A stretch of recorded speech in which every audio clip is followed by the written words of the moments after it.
Hey.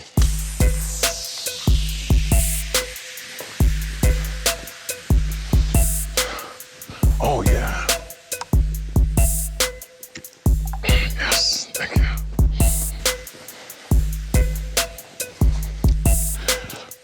Where's the paper? Damn it. We discussed this. It's time to get black, y'all.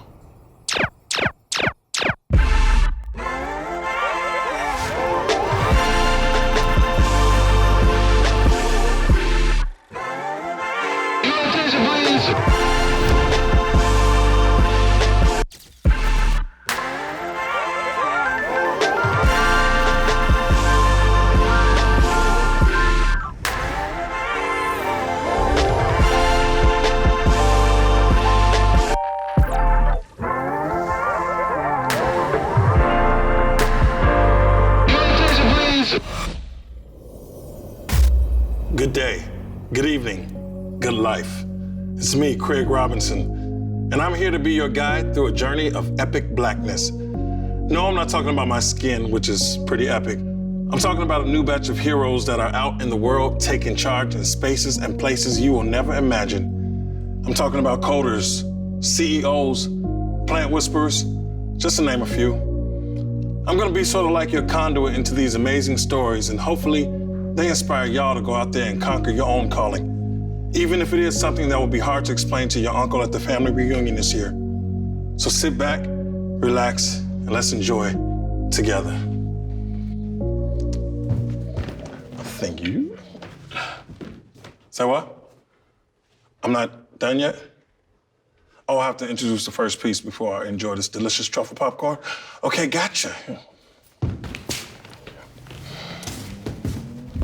What do Ghana, Google, and unicorns have in common? They are all a part of the epic journey of Iddris Sandu. Dude is a self-taught computer wonderkind. He started coding at 13. When I was 13, the only decoding I did was looking for that ring at the bottom of the cereal box.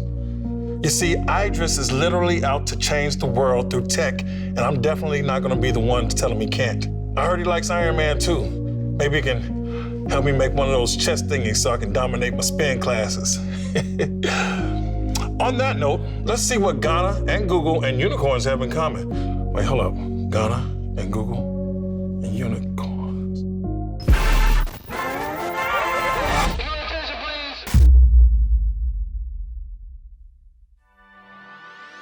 Growing up, we didn't have a lot of resources. We were a very low-income family. My mom raising me, and she would get these remote controls from Food for Less, or she would get them from, 99-cent stores. I remember she used to spank me all the time because I would break the remote control she would buy. I would just always look at the way that circuit boards were made, and the first thing that I ever programmed was turning a light on. It was a diode, a circuit, had a transistor connected to it, and it would just literally send a 0 or 1 state. 0's off, 1 is on. And that's when I was really like, I can input a value into an equation essentially, and the output of it can have an effect on the real world. From a young age, I just understood that no matter what product we ended up creating, there was a story before the product was created. Throughout my life, there's been people that have been very important in shaping my story. And one of those was my Google colleague who discovered me in the library at 13 years old and showed me that I could elevate my skills. The backstory of it is I love the library, and I was going to the library every day. That was my virtual reality. It was like a safe haven for me. There I could learn the C# and the C++ and the Objective-C, Java, Fortran, .NET 1.0, 2.0. One day, this Google designer just happens to come in and says he recalls seeing this book online and he wants to check out. And the librarian's like, the book should be in the computer section. He goes to the computer section, the book isn't there. He comes back, she sends one of her colleagues with him. They couldn't find the book. They both return to the front, and it dawned on her that there's this kid that comes in here every single day, and he goes to the same section and just reads these books and leaves. In fact, I think I saw him here today. And so she basically points at the table I'm at. He walks up to me and he's like, if I borrow that book, I promise I'll have it back. I was just like, here, you can take it. And so he takes 4 steps away, then turns and is like, do you know what you're reading? And I was like, yeah, like I just want to learn how to program.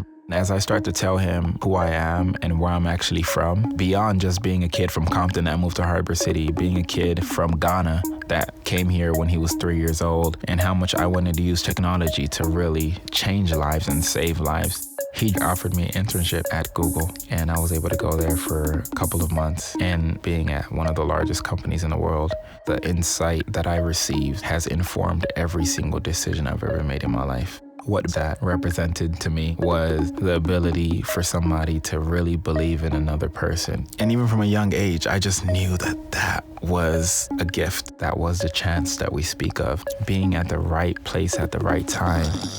And in the same way as the library, I was at a Starbucks and just sat there by the restroom because it's the only section facing the wall that no one else can see what I'm doing. I was modifying software because I realized that I wanted to create a digital audio workstation for kids in the hood to be able to make music with their hands. And so I'm just like waving my hands over the computer screen, just doing this. I hear these chains clacking against each other. I look up and it was Nipsey Hussle. And then he goes to the front to order a unicorn frappuccino for his daughter. I text one of my friends and I said, you know, Nipsey Hussle just walked in. I have a very strong feeling that he's going to come up to me. And then my friend was like, Nipsey ain't gonna come talk to you. So I'm literally there and I was like, he's gonna come talk to me. And that's the same feeling that I felt the first time of the Google designer. And he started walking my way and I was like, I knew it. And then he walks right past me and goes to the restroom. He's there for like 20 seconds and then comes right out and walks past me again. He did it 4 times. The 4th time he comes straight to me, only to find out that he didn't even need to use the restroom at all. And in the most polite way that anyone has ever approached me, says, excuse me, sir, I'm not trying to intrude on what you're doing, but I know technology enough that whatever you're doing is not out. If you wouldn't mind me asking, what are you doing? I told him and he just saw it in that moment. And I remember these exact words. He said, I want to put you in a position where the same thing you just told me, you can tell that to everyone. I didn't know where the dialogue would go. I didn't know if he would hit me up. He hit me up that evening. The rest was history. It's really interesting how we can draw these juxtapositions between 2 separate worlds. One person that helped me was white. The other person that helped me was black. A yin and a yang. But these 2 people had the same amount of effect and approached me the same way. When we talk about fulfillment, every single person has at least one time in their life where you really reflect on your life and then you say, what have I really done? And I think I always knew that my purpose, my mission, what I would ultimately leave this earth doing is fulfilling something greater than my own existence.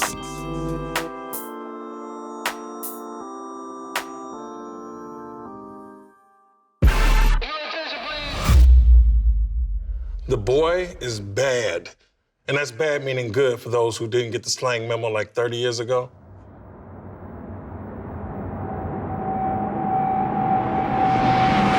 Moving right along, what does MAI stand for? Hint, it's not what you think, and I definitely know what you're thinking. MAI stands for Movement Art Is, an organization that uses movement artistry to inspire and change the world while elevating the artistic, educational, and social impact of dance. And I can't take credit for the strength of that statement, although I really want to, like really, really bad. MAI and its purpose are the brainchildren of 2 amazing movement artists, John Buggs from Miami and Lil Buck from Memphis. These fellas were nice enough to put together a bespoke piece for us. So without further ado, I present MAI, featuring the poetry of Robin Sanders.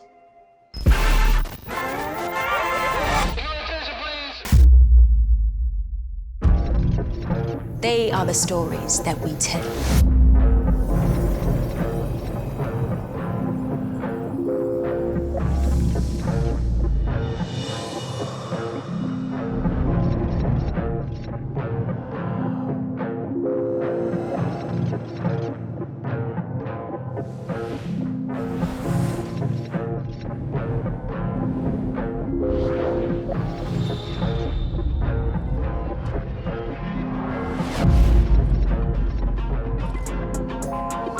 So they dance.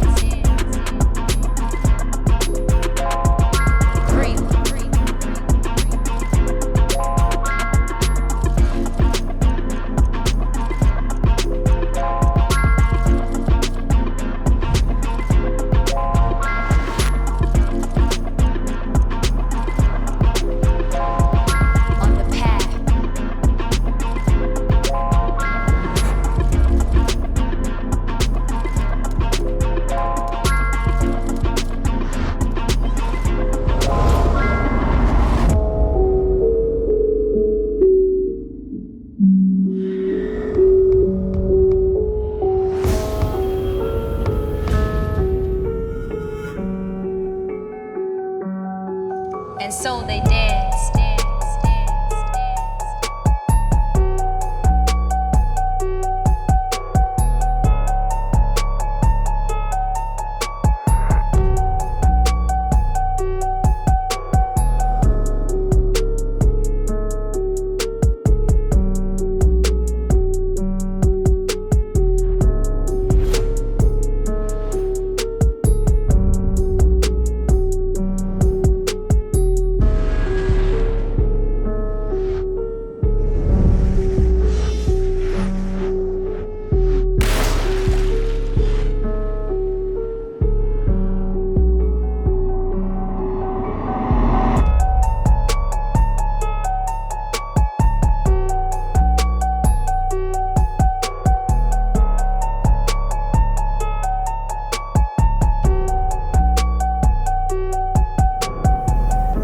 So they danced under moonlit skies that heard their cries for freedom.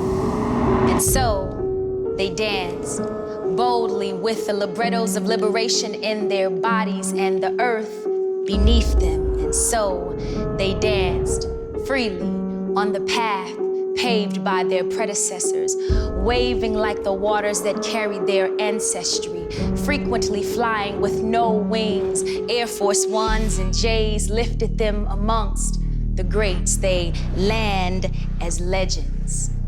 Their feet, gangster walking on the streets that birthed legacy, electric boogaloos, G-style and rocksteady. The heroes lived and loved, danced through time in hand claps, finger snaps, toe taps, buck jumps, CC's hits and pops to the syncopated beat of djembe drums, now rebirthed in the bass nectar of hip-hop.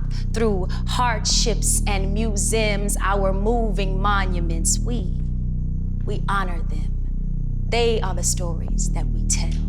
Their lives blazonly declare that we are here from generation to generation, gliding and spinning history, bearing the image of greatness. We are now the new ancients.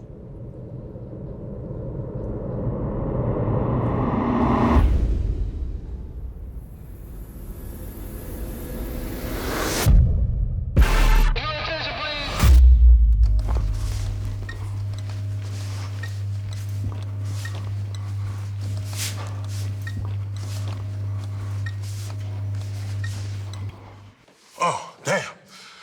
Didn't see y'all watching me robot. Couldn't help my little self. Those fellas are truly inspiring. And Robin's poetry is ear candy. You can't get diabetes in your ears, can you? Probably not, right?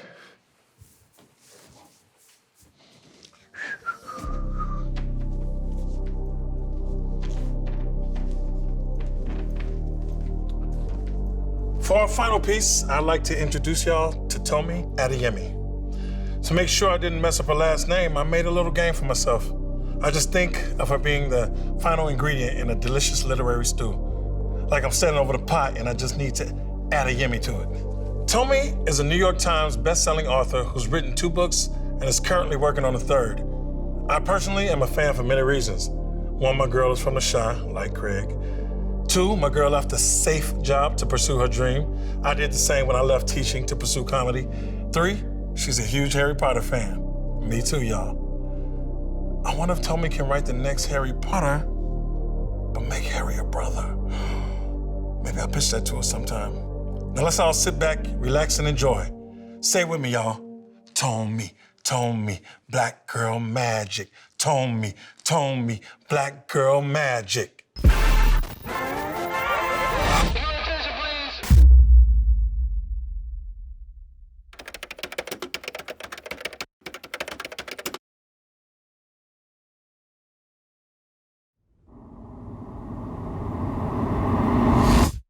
What is magic? A boy casting a spell with a wand? A fairy godmother turning pumpkins into carriages? For this magi, magic is words. It's words that can open minds.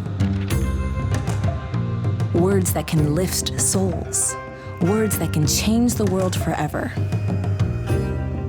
But a lot has to happen before that magic can work. Each act is a battle. Every word an attack. Every story a war.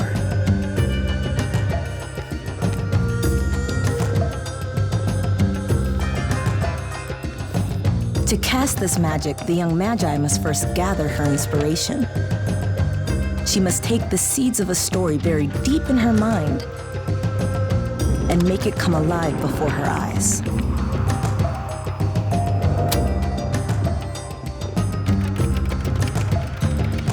It's like, I don't even know if this section should be in the book.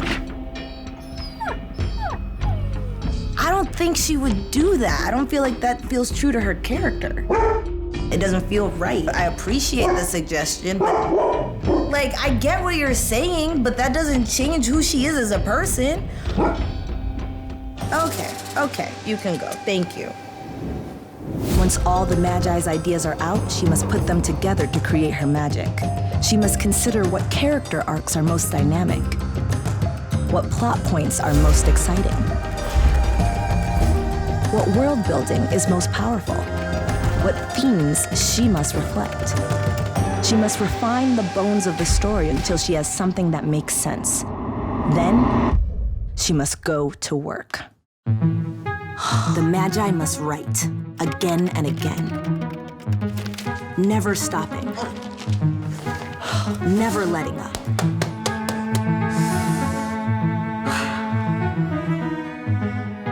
She must create hundreds of pages, burn those pages, and then write again. She must fight the words until the magic can come alive. But when the Magi's work is done, her magic is powerful. It spreads around the world. It takes root in heart after heart. It empowers those who feel its rush.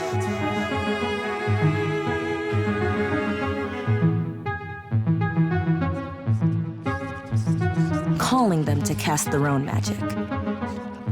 And it lives forever.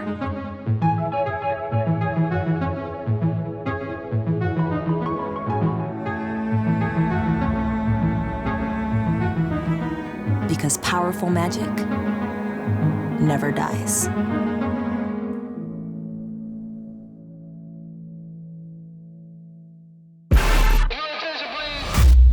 Well, that about does it for today's episode, y'all. Damn, that was fun, educational, and eye-opening. I hope you feel the same. Don't forget to tune in to next week's episode where we'll do it again with 3 new friends. Now I'm gonna get out of here and hit the library, then work on my dance moves, and then put some hours in on my next, first novel. I mean, I've written children's books, but I gotta get some longer form intellectual property popping in 2020. Don't forget to listen to the podcast where we dive even deeper into our stories. Check it out on iHeart or wherever you get your podcast fix. And as always, don't be afraid to find what you love, share it with the world, and scream from the mountaintop, your attention, please.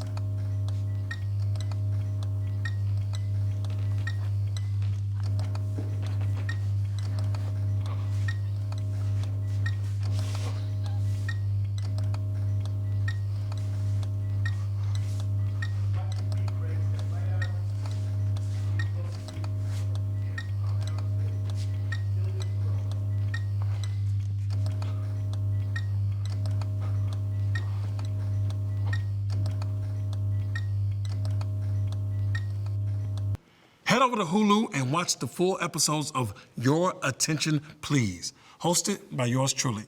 I promise your little minds will be blown when you see what we cooked up. Amazing stories about powerful new heroes and Black culture out there killing it in spaces and places you won't even see coming. So go check it out and let us know what you think in the comments section. I'll be waiting. And as always, don't forget to like and subscribe to this channel. Later.